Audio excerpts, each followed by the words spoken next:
This is George Teague here right now, the host of Teague's Take. Thank you guys for listening in this evening, or if you are listening on your podcast channel a little bit time afterwards, thank you for downloading and subscribing and being part of our great family show that we have here. On Teague's Take, we talk about football, family, and facts.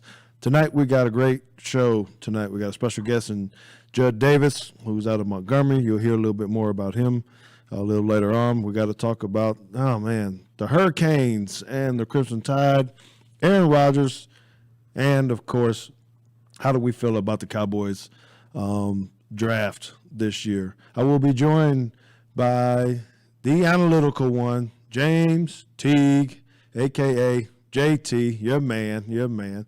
Also the brain of the this operation that we have. That would be Consuela. I'll call her Suela. So as we get ready to go into the show, the first thing I need to do is go ahead and have our run out. So I have an employee. His name is John Griffin. I don't know if he's listening or not, but he is a big Miami Hurricane fan, and all the time he is always talking about the Miami Hurricanes, who's better, Alabama or whatnot. And so we go back and forth about this draft, particularly now because the University of Alabama tied the record for the most first-round draft picks in modern-day era. And I want to talk about this for a little bit. So in 2004, the Hurricanes had 6 first-round draft picks. They had Sean Taylor, Kellen Winslow, Jonathan Vilma, DJ Williams, Vernon Carey, and Vince Warfolk. Their drafts in this respective order was 5th, 6th, 12th, 17th, 19th, and 21st. Now, there's some really, really big-name guys in there as well. I will have to give them that. Sean Taylor was a 2-time Pro Bowler, 2-time All-Pro. It's unfortunate on what happened to him and how his career ended after a short 4 years. Our prayers, of course, still go out to his family. Kellen Winslow played 10 years. Jonathan Vilma played 10. DJ played 11. Vernon played 8. And Vince Warfolk, of course, who was a 5-time Pro Bowler, 4-time All-Pro, 2 Super Bowl time winners with the Patriots, played 13 years. So they were actually a pretty loaded team. You know, I think we can say that about any team that has that many first-round draft picks, right?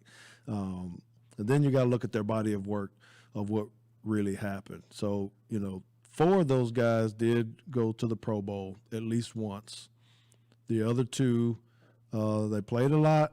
The 2 that didn't go to the Pro Bowl were DJ Williams, the linebacker, and Vernon Carey, who was an offensive lineman. They did not go to the Pro Bowl, but they did have a very good career. So when you're trying to, weigh this and really say, okay, did they have a great NFL career and who's going to have a better one, or what's it going to look like per individual? Because this year's Bama class, Jalen Waddle, Patrick Surtain, Devontae Smith, I'm only talking about the first-round draft picks, Mac Jones, Alex Leatherwood, who was a surprise, right, and Najee Harris. Now, there's a little bit of difference here. So our guys were picked 6th, 9th, 12th, 15th, 17th, and 24th. So we actually had 3 in the top 10. They only had 2. And so I know you can't really compare these guys because our Alabama guys have not played enough yet. But here's what I'm going to pose to JT and to Judd a little bit later. And I'm going to give you my opinion on this. So when I look at this and you have these many first-round draft picks, can you judge, my question would be to them is, can you judge them based upon their season that they had in college, that senior year? Because the reason why I'm asking that is because the Hurricanes in 2003 is a 2004 class.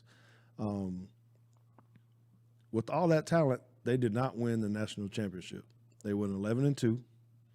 They lost to Virginia Tech and Tennessee, and they barely beat Syracuse, and they barely beat Florida State a couple times. So it could have been a different way. Now, I don't know if you put that on the players or if you put that on the coach or what that is, but that's one thing. And so then when I'm looking at the Alabama class, 13-0, national championships.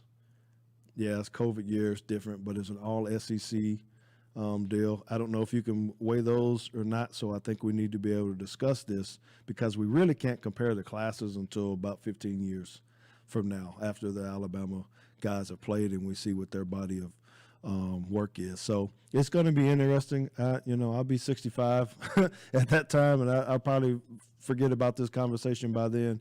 But it is good talking points because now that we're being compared to that, and I think we got a slide.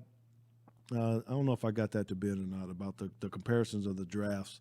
So in those three eras, that window there's some very impressive runs. So Alabama had more picks. We had 29 first-round picks in a 3-year span. Miami had 26, but the first-round picks are identical.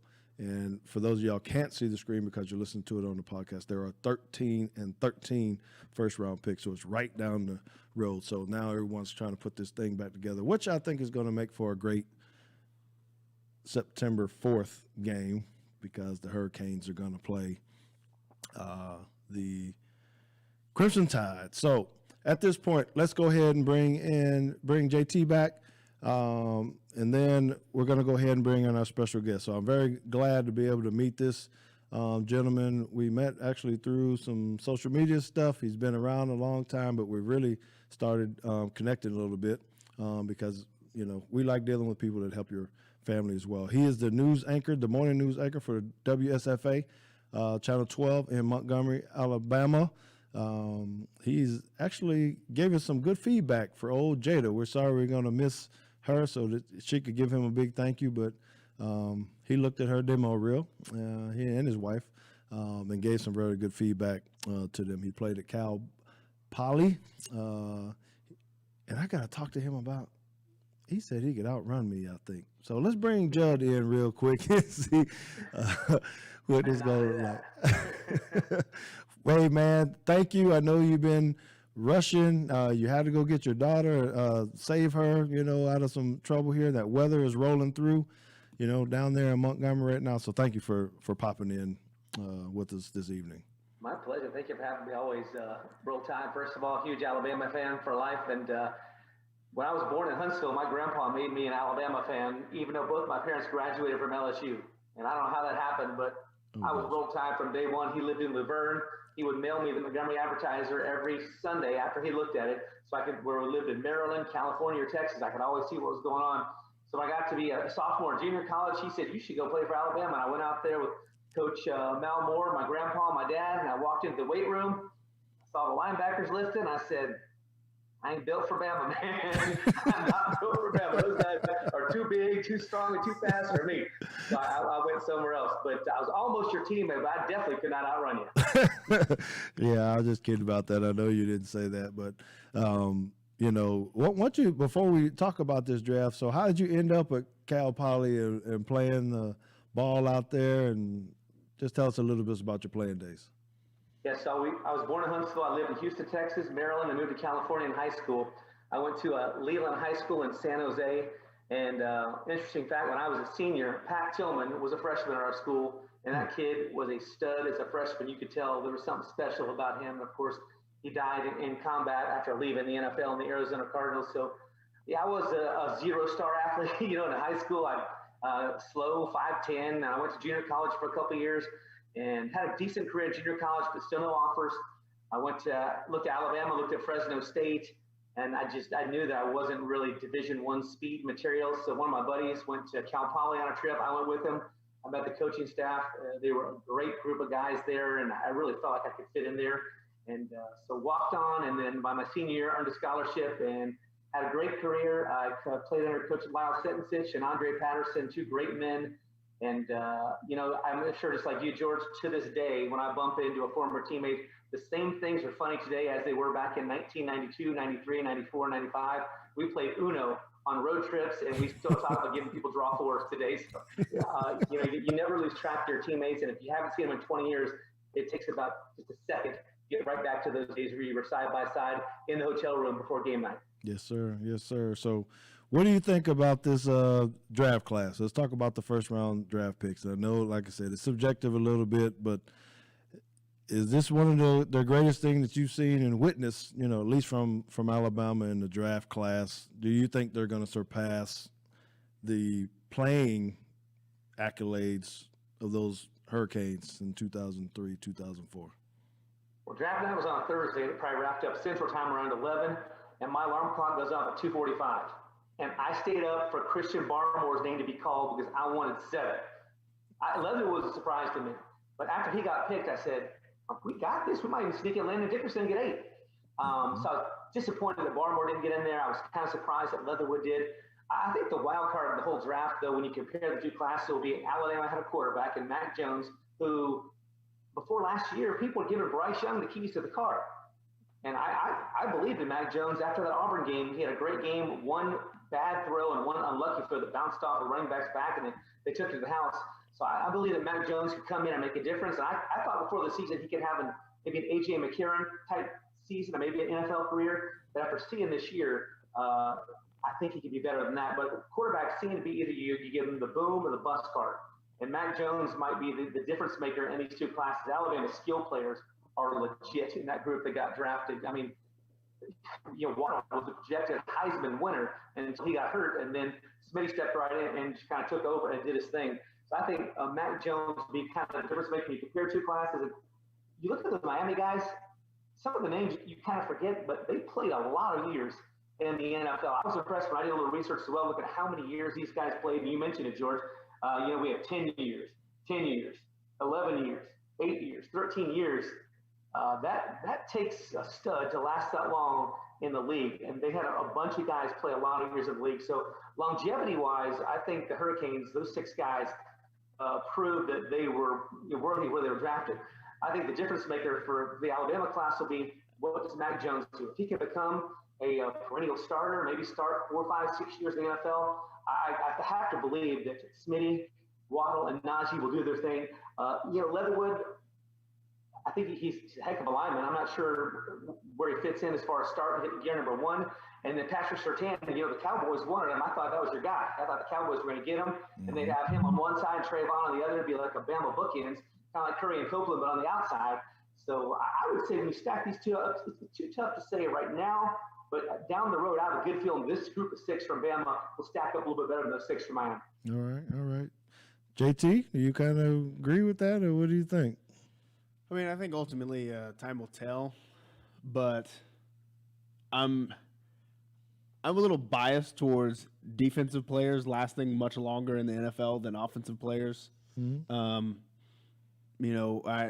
I had to look up who was in the 2004 draft class, and once I saw Sean Taylor and Jonathan Vilma, I was like, I don't know. I don't even know. I don't even need to know who the rest is. Like that's already impressive. But I think the difference maker for me would be what Mac Jones actually does with his career, because it's so difficult for quarterbacks, especially ones that come from Alabama, to be productive, I should say. So if he can put New England back, and I'm not going to say like Super Bowl years, but if he can be does he have to be better than Andy Dalton, or if he can be Matt Ryan, that is fantastic. That would exceed my expectations for what Mac Jones can do. I don't have any doubts really about Devontae Smith or Waddle, knowing that Devontae Smith is going to be playing in the NFC East, so his numbers are probably going to be ridiculous because who's going to cover him? Right. Surely nobody for the Cowboys. So we'll see. But right now I'm just leaning towards defensive players that get drafted in the first round that stick around a long time, because I feel like the odds are stacked against them a little bit. Okay, and I can understand that. And I think you just made me think about it, making that statement, is the way that the NFL is built. Maybe Jalen and Devontae end up having astronomical numbers, early. Yeah, and for me, it's like if you're gonna start putting receivers in there, like they have to be almost like Hall of Fame caliber because there's so many good receivers that we look back on that are Pro Bowlers every year. I mean, how many receivers make the Pro Bowl? 10? Yeah, right? Too many. But anyway, okay. So Judd, let me ask you something else. I want to be able to. Let's talk about Dylan. Oh, drawing a blank. Linebacker. Dylan Moses. Dylan Moses a little bit. Did it surprise you? Being down there, being really close to the team and all that. Did it surprise you that he didn't get drafted at all? It really did. I was at the game when Dylan. It was pre-COVID year where he was in the end zone. He made a play and rammed into the back end zone padding and knocked out a security guard and got hurt. And he was down. I think that was his sophomore year. And I thought that is maybe the best player on the entire team. He's like the heartbeat of the team. Of course, he popped up and he was okay, but that was a big scare. I think tearing the ACL really hurt him. It just doesn't seem like he quite came back from it. He played with an injured meniscus all year. And I know in the NFL, they do a lot of poking and prodding and making sure they do their due diligence on how healthy people are. And the guy that was a sophomore to me was a first-round pick. I still thought Dylan Moses this year, at worst would have been a fifth-round pick. He was a leader, a stud. Maybe his side-to-side movement wasn't as good as it was his sophomore year, but I think that improves as he gets out of these injuries. He said he played with a torn meniscus since game 3. If he was a selfish player, he would say, I'm going to shut it down like old Bosa from Ohio State a couple of years. I'm just going to shut it down and get ready for the draft and get myself healthy and worry about that. But he wanted another ring. That's why he's still there. So you can't fault the kid definitely for sticking around and wanting to play. I hate that it hurt his draft status.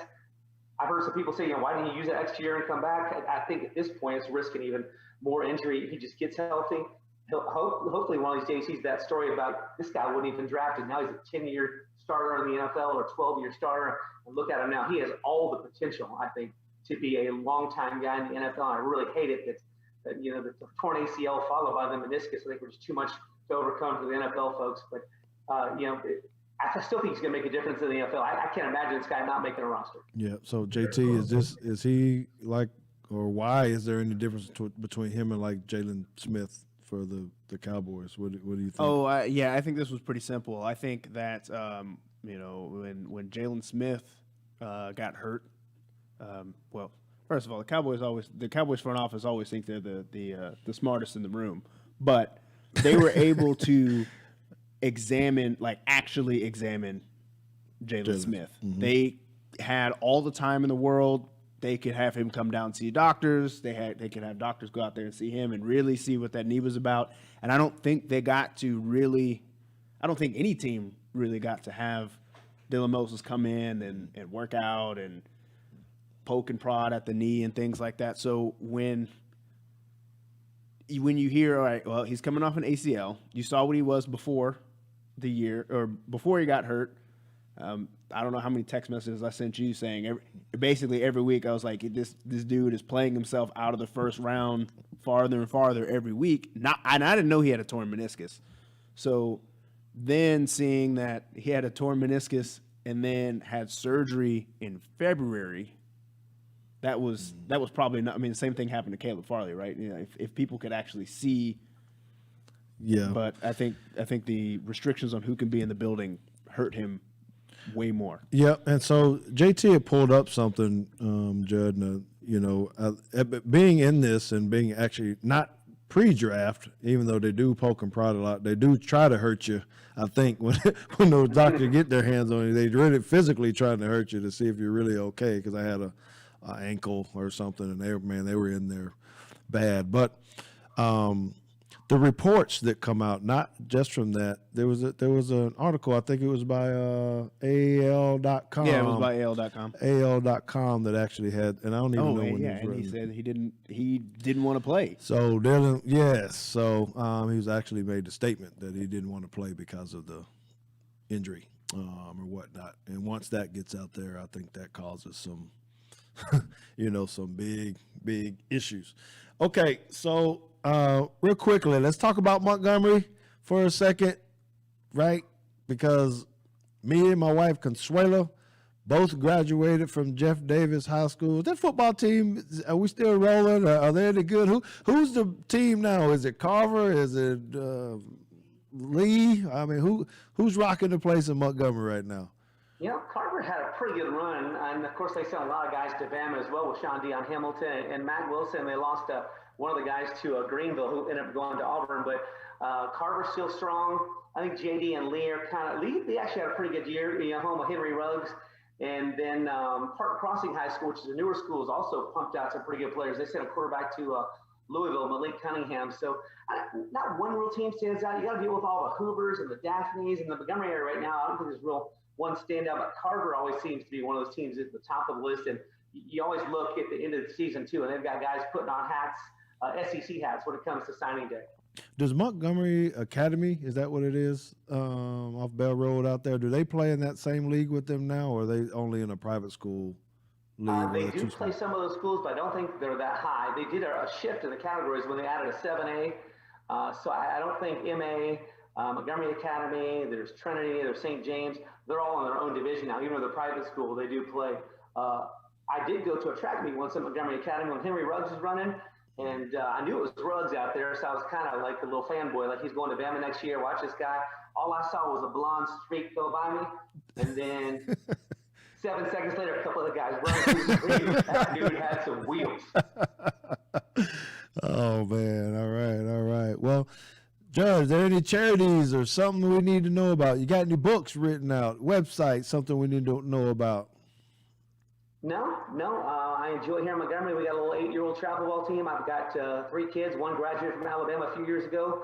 One is a sophomore at Boise State, and one is an 8-year-old.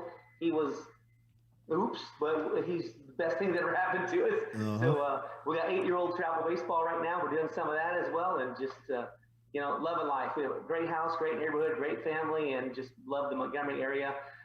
2 hours from Tuscaloosa, and I've seen in the last 5 or 6 years my fair share of Bama games. I try not to miss any of them if I can. They are just so fun to go to on game day. Well, I know it's going to be back full capacity again next year, so I'll be jealous, I guess, while you're in there every week, and we'll still be trying to get down there, But, hey, man, you guys make sure you guys look up Judd Davis. Give him a follow. He's on Twitter at BamaJD. He's also, I don't know if you're really active on Instagram. I know you got some pages on Instagram and Facebook. But I know he's pretty active on Twitter for sure. So make sure. Can I tell you my one Teague story? Yes. You love this. So at Cal Poly, no one knows SEC. I'm the only one. I'm going to Cal Poly, but I'm always rocking my Bama gear. So they're like, what is all this Alabama stuff? That's where I was born. So on the way home from San Luis Obispo and Cal Poly to San Jose is a little speed trap city called King City. On the way home from King City, me and my buddy Amir were going home the first time, and everyone said that's a speed trap. And right when you get before King City, the sign says Teague Avenue. And I said, watch this. I said, what up, Teague? No tickets. So slowly but surely, every one of my friends from school, whether they knew football or not, said, you got to salute the Teague sign in King City on the way through. Now there's no tickets. There were girls who didn't watch football, people who had no idea where Alabama was, who Jordan, but what up, Teague in Cal Poly? That was the way to get through King City with no tickets. It's a free pass. Oh, gosh. Well, I need some of that too, man. I'll be sure to do that. Oh, man, that's awesome. Every time. Well, thank you for sharing.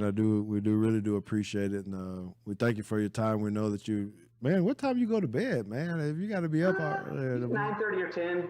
I try to get to bed and get 4 or 5 hours of sleep, and then sometimes you get a nap in the afternoon. Sometimes, huh?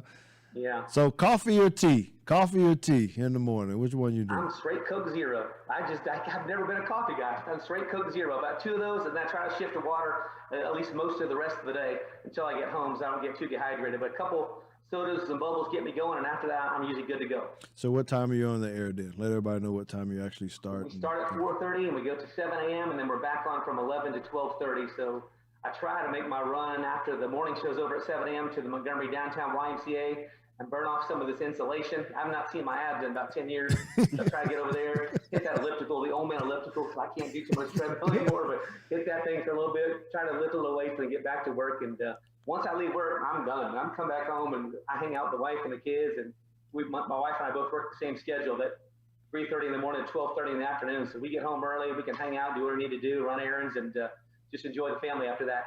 All right. Well, make sure you tell the family hello for us, and thank you for your time tonight, man. I know you did us a huge solid by racing to get to us out there in that weather and, dealing with the family and all. So thank you very much for accepting our offer and for coming on tonight. All right. We'll do it again, Talk brother. to you guys. Roll Tide. Thank you guys for having me. We'll do it again. There he is, man. Thank you guys very much.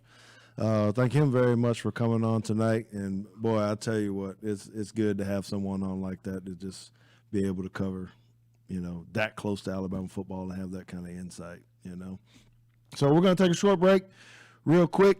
I want to pay some bills. We'll be back in about 30 seconds. ProfoundSites.com for your personal and commercial needs. Websites built, repaired, secured, maintained, and found. Brent Thomas and ProfoundSites.com provide e-commerce development, website development, online marketing, web, mobile, and e-commerce consulting. With over 10 years experience, Profound Sites is responsible for creating GeorgeTeague.com, where you can hear Teague's Take with George Teague every week.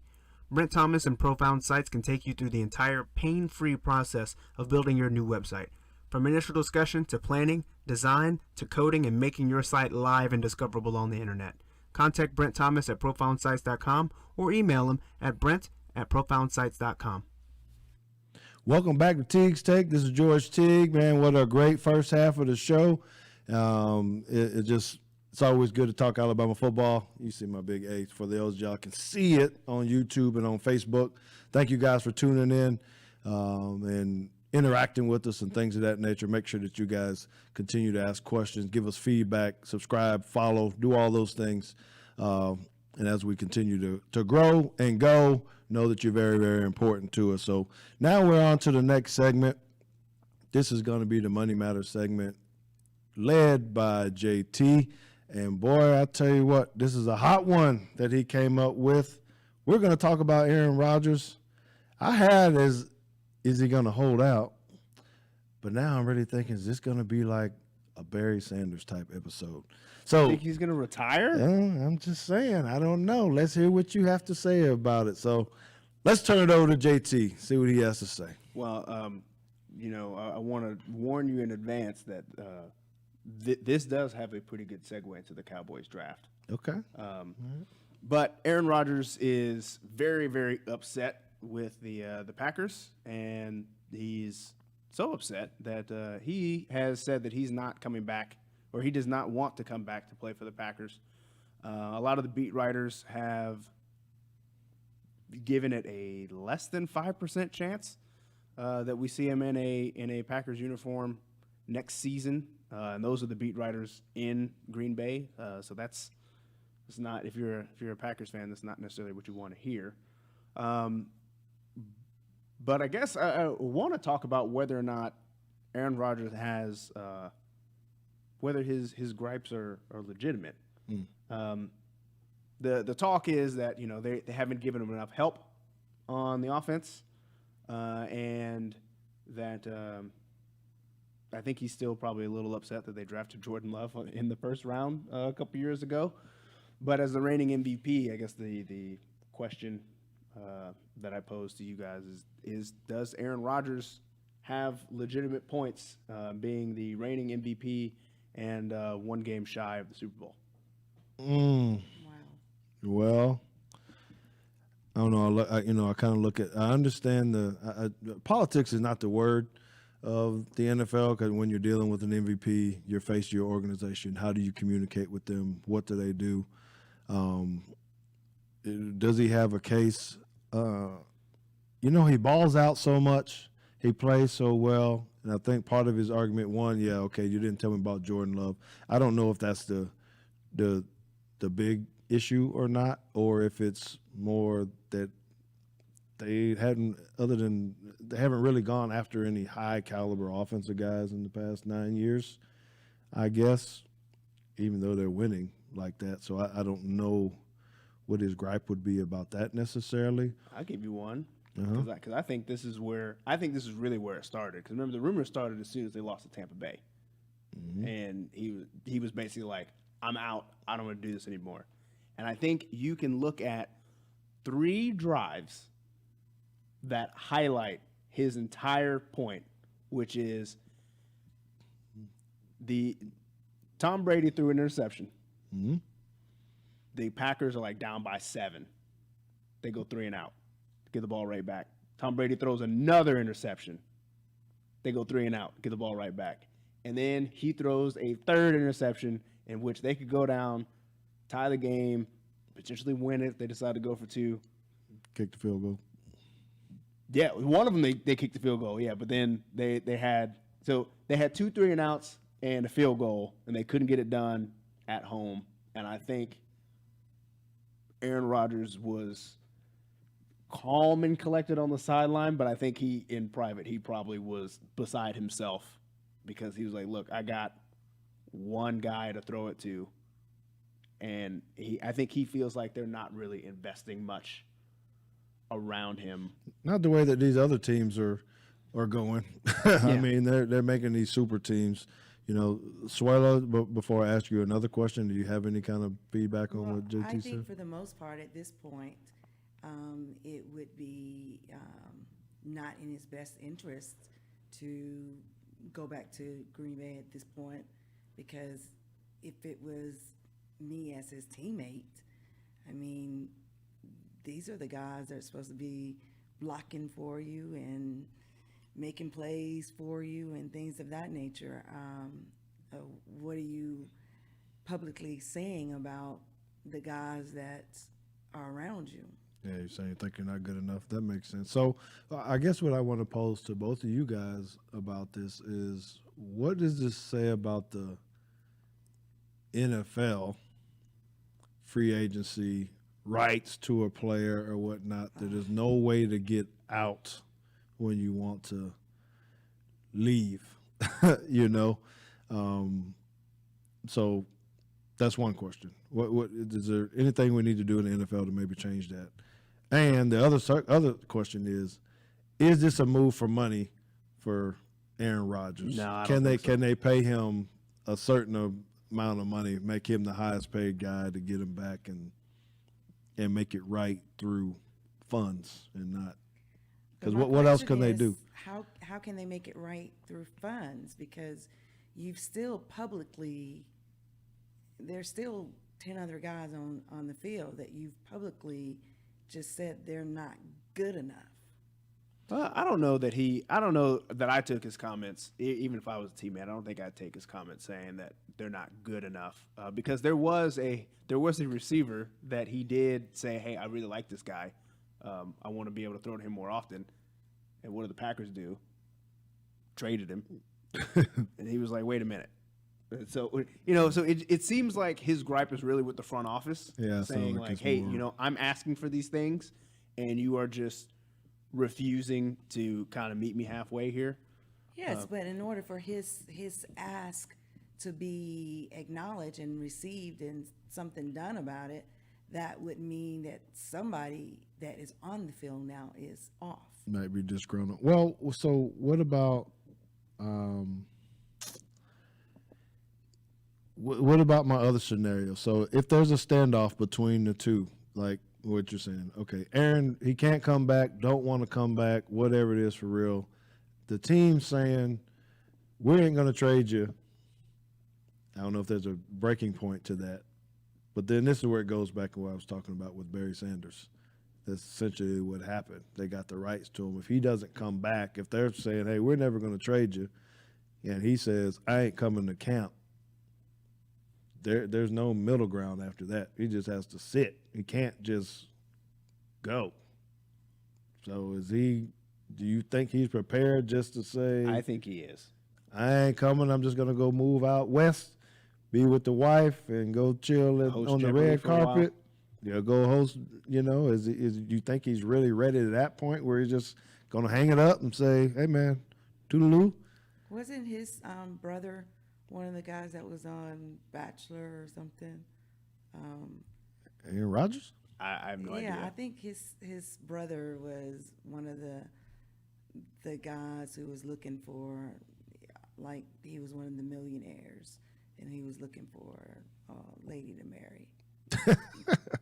I have no idea. No, me either. That was a squirrel, but Just a little Well, bit. we didn't answer your other two questions, All right. which was players being able to just leave. How do you fix that? You don't, unless you're going to adopt a 1-year contract. Yeah, I mean, even then, I think you'd have to get rid of the draft system and go more to like a farm or like a select, kind of like how soccer does it, where you just have academies and you bring people up and you hopefully get them to sign with you, but you can't like draft and have like rights to somebody. Why would a team want to get rid of that rule? Because Oh yeah, the I teams wouldn't definitely wanna- don't. They don't. I think from the wouldn't player's wanna play perspective. against a team player that was disgruntled and left me, and Well, all of a just sudden- think about what's happening around the league now. We got guys are getting in trouble. They want to go. So before the Deshaun Watson stuff, he's saying, hey, I don't want to be there or whatever, right? Same kind of scenario, right? Hey, I don't know what's going on. They didn't ask me about the coach, so he says, hey, I want out. You know, I can't think of what else might have happened. Other people, there's probably enough scenarios for we can say where guys are forcing the team's hand to say, I don't want to be here. Yeah, there was a couple that actually it worked for him. Phillip Rivers, Eli Manning, Joey Bosa. And does that say something about your level, or is that just a team? Is that just a front office where they're going to say, "Hey, man, we're not going to get rid of you"? You know? Yeah, well, I mean, I think it's timing though, right? Like if you do it on draft day, that's the best time to do it because it's like, oh, well, now you've wasted a draft pick, so you might as well get something for it, or and especially if you're a quarterback and you say, look, I'm not even showing up. I don't want to play for you. Now what are you going to do? You going to lose the draft pick and not have a quarterback? That's unacceptable. Okay, and I know we're going over, but I really like this topic, and so we got to keep talking about this a little bit. So, is this a viable scenario in some sense? There may be some other parts, and I know this is the whole AFC NFC thing, but I'm going to say it anyway. Could there be some kind of type of trade for Russell Wilson and Aaron Rodgers? Maybe there's some draft picks and some people gone. Is that something that the Packers would listen to? I think they'd listen to it. I don't think it happens, but I think they'd listen to it. Because what's the beef up there with Russell Wilson and the whole, while they trying to dump him? The rumor was that Russell wanted more control over the offense. He wanted a little bit more leeway, and Pete Carroll was like, "Nah." Well, then they definitely don't want Aaron Rodgers then. Yeah, Pete Carroll was like, "Nah, we don't actually trust you as a quarterback." And Russell was like, "Wait a minute." You know, and then it goes back into the whole, wait, so you wanted me to throw the ball on the goal line instead of giving it to Marshawn, but you don't trust me? Like, Right. you know, so yeah, maybe that's not a good fit. yes, that's not a good trade at all. Any chance? Because all the pundits or whatever are saying that he will not end up in the NFC. He has to go over to the other side. Oh well, I mean, Everybody's if they talking look about at Denver, if they look at what the whole Brett Favre saga, then yeah, the Packers definitely do not want to have to play Aaron Rodgers to get to the Super Bowl. That would be that'd be the worst. I don't know, man. I don't know. Okay, well, there you have it. That is Well, here's my segue since we're about to talk about the Cowboys draft, right? all right. Yeah. I'm a little bit salty about the Cowboys draft, What you mean you salty? What happened this time? and I blame Aaron Rodgers. How is It's that? We indirectly. talking about a good lead. How's Aaron Rodgers got anything to do with the? He anyway. Let me hear what you're talking about because I don't know what Aaron Rodgers got to do with the. Oh, I know where he's going. It's got to do with Patrick Surtain Yes. getting picked early. Okay, so let's talk about it. Go ahead. Tell me what's on your brain. Well, okay, so I'm a little bit salty on the Cowboys' first pick, and I'm salty on how that all went down. Not because I don't think Micah Parsons is a good pick, but because we needed somebody like Pat Surtain, and the Broncos need a quarterback. And Aaron Rodgers was like, "Yeah, I'm not finna play for the Packers." And the Broncos were like, "Yeah, we're about to call and see if we can trade for Aaron Rodgers. And since we're about to trade for Aaron Rodgers, we don't need to take quarterback. We can take this corner over here who we don't need, but whatever." So and then the Cowboys decide, yeah, let's just trade our pick back to the Eagles so they can draft this high-profile receiver that we can't cover. Like, none of this made sense until I read all the beat writers from like John Machota, and he was like, yeah, the Cowboys never actually wanted a corner at 10 anyway. They always wanted Micah Parsons, but they kept pushing this corner thing so that Carolina and the Broncos would actually take him off the board and they could get their guy without any fuss. And I was like, yeah, that sounds so Cowboys-like, I guess, so they don't actually have to make a decision, but like, who knows? Well, and I'm going to interrupt there because I think you're onto something there. But my concern was, I think I had mentioned before that I thought Patrick Surtain was going to go beforehand anyway. It was when J.C. Horn went. I thought that's when it changed everything for the. And you may be right. I heard a lot of people say that. I was excited when J.C. Horn went because I wanted Surtain. I was like, look, they don't even have, it's a no-brainer now. You don't even have to, this whole debate on Horn or Surtain. Doesn't matter. Horn's not there. And then the Broncos broke my heart. Okay. Well, so Consuelo, what were you doing during the draft? You talking about the squirrels and all that kind of stuff. What was going on in your brain during the draft? Making you dinner. Is that what it was? Yes, you said you were hungry, so I was making you dinner. I actually remember what we had too. We had the Chicken patties? No, we ain't doing the chicken patties. It was some pork chops. We're never ever having chicken patties again. That's a family rule. I need to post that up in the kitchen somewhere. But anyway, In whose kitchen? that's my kitchen. Oh, Lord. Yeah, we'll discuss that later. So they end up with Parsons. They went heavy defense. Yeah, well, a little too heavy defense. What is all the everybody in Twitter land, Instagram land, whatever land, defense, we got to build defense, we got to build defense, we got to build defense. Jerry Jones goes out and goes heavy defense. Now everybody's complaining. Yeah, I'm one of those What's the people. deal? Why? Well, I'll tell you why. Because he took a Kentucky guy. Yeah, well, not And an LSU guy. necessarily that he's from Kentucky, but I think that Kelvin is this year's Mo Claiborne. It's like, No. it's like, come on, man. Like, I understand, they really like the talent and the ceiling, and it's like, but you don't need somebody who has this high ceiling that isn't there yet. You need somebody who can come in and play and like be solid right now. Well, he's gonna have to play if he's second round pick, right? Well, He can't- yeah, he is. I feel like there were better day one corners out there. Hopefully he proves me wrong, but I guess we'll find out at the end of his contract whether they extend him or not. Better meaning as in free agency or No. I mean, I know draft. Horn and Surtain were gone, but then my third one would have been Asante Samuel Jr. And then at worst case, He wasn't there though. Or are you saying they should have drafted him or like 10? no, not a 10. 10 would have been too high. And then I thought about, and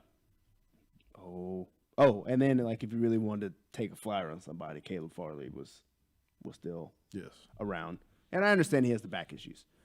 But another one that got me was the offensive tackle that we took in the fourth round. Because like, why do we keep drafting people like this? You already had Greg Hardy, you had Alden Smith, and now you're gonna take this dude. Like, are we the new Raiders? Is that what we are? I think the Cowboys believe that they can take risky people, or what's the word? That shouldn't say it like that, I guess. But people that have some troubled backgrounds and think they can use their support system to help these guys be successful. I have one of our viewers here, Michael Schill Jr. He says that the NFL principles is not about football, the game we love. It's about money, politics, and I want to be an individual, not a teammate. Grow together, not grow apart. Team is not a concept anymore.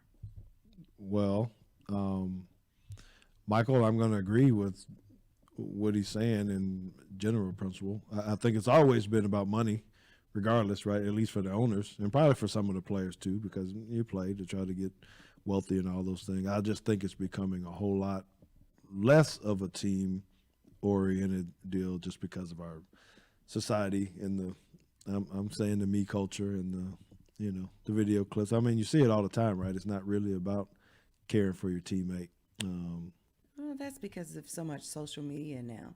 I mean, if you think about social media, you got your Instagram, your TikTok. It's all about showing yourself. What can you do? It's all about me, me, me, me, me.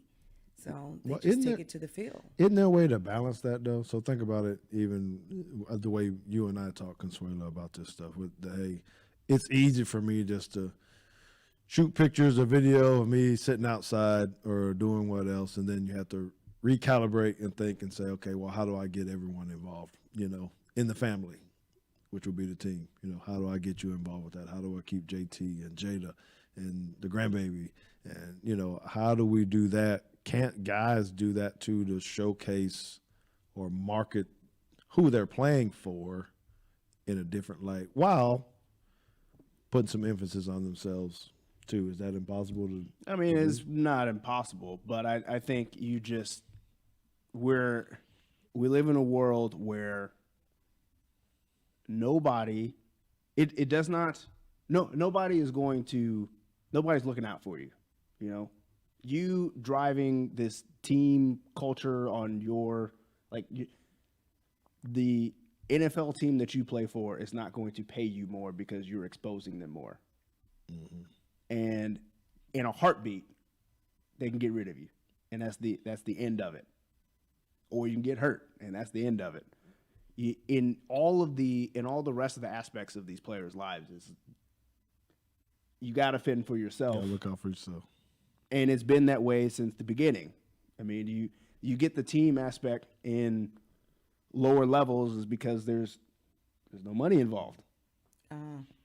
So unless you play for Miami or somebody. Stop. Tennessee handing out the McDonald's bags. But stop. But when you I mean it's the same thing and I guess that's why I don't necessarily like the NFL. No, the argument of because there's no team concept. It's like, okay, yeah, but at your job, are you posting stuff about I'm on this team and hopefully they'll you bounce around from jobs to job and they're paying me more money and they're doing this, and this is why we have resumes. This is why you market yourself, because you're trying to. But so I'm going to be, and Swallow will probably, in her family and my family too, the old soul, you don't remember when people used to work at a company for 20 years, one place, and now they're talking about football. I mean, people used to have careers where they didn't change jobs. I mean, how long did your mom work down with the state? All of her life? I know she did over 20-some years. Well, counterpoint. What was the unemployment rate then, and how many times did people get laid off? Well, the difference is now, though, is technology. Technology it allows us to sit right at your desk on your job and fill out an application, as opposed to back in the day you had to go and request an application, pick it up, Yeah, well, I think that's part of it too. And then for me, I remember my first job and how much I loved it, and then I also realized how underpaid I was, and I was like, wait a minute, am I really gonna sit here? Am I gonna stay here for 20 years just because? See, and I'm happy for you, son. Because, well, did you hear what he just said? Now, we ain't going to say how much money he actually made in his first job. but for him to say he was underpaid, but what are you talking about? But it was straight out of college. Yeah, but he was underpaid in his field. I understand what you're saying, George. That's no experience. It's like being a draft pick. You hadn't played it down and you want all the money. JT, for your dad and I to see what you were getting paid for your first job, we were excited. Yeah, I mean, it was great. But then 3 years later, you're like, wait a minute. I'm like, I'm getting the motor coach. I'm getting the motor coach. Oh, that's my hint. Just so I'm getting close to.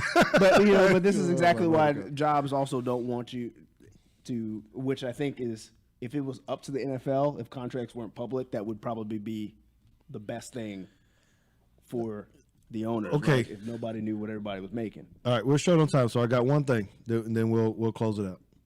the way too early. How many games are the Cowboys going to win 9. this year? They're going to go, so that would be with the new 9 and 8. That would just, Oh, right, 17 right. games. They're going to be 10 and 7. Yeah. Is that what you're saying? Ooh, Consuelo.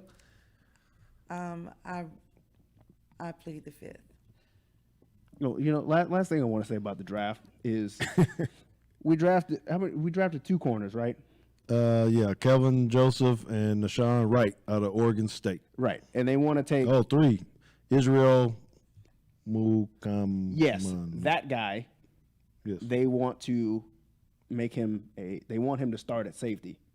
Like not start as in like Gonna move him. yeah, they drafted a corner to hopefully get him to play safety. And again, I'm like, all these safeties out here, and you don't want to take one. Just take a guy who actually plays safety, please. Well, they did the same thing to your dad. Well, I mean, but you played Me. both. I did. I still was.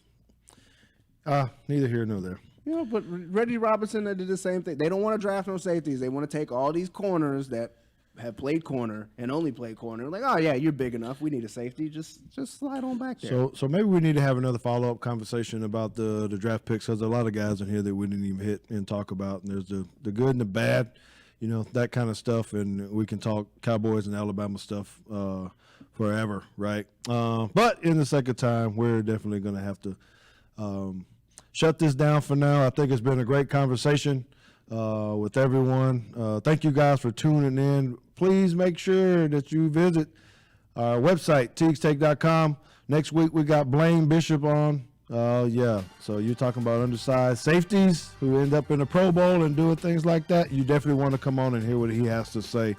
Again, go find us on our social media platforms. Oh, maybe he can hit the big camera this time. Yeah. Until then, we'll see you next week. Boom! He got him one. Subscribe to our feed at Apple Podcasts, Spotify, or wherever you are listening now. Follow us on Facebook and YouTube at Teagues Take Podcast. Remember to hit the thumbs up button if you enjoyed the stream. Stay engaged by following us on Instagram and Twitter at Teagues Take, where you can keep up to date with news postings and other live content.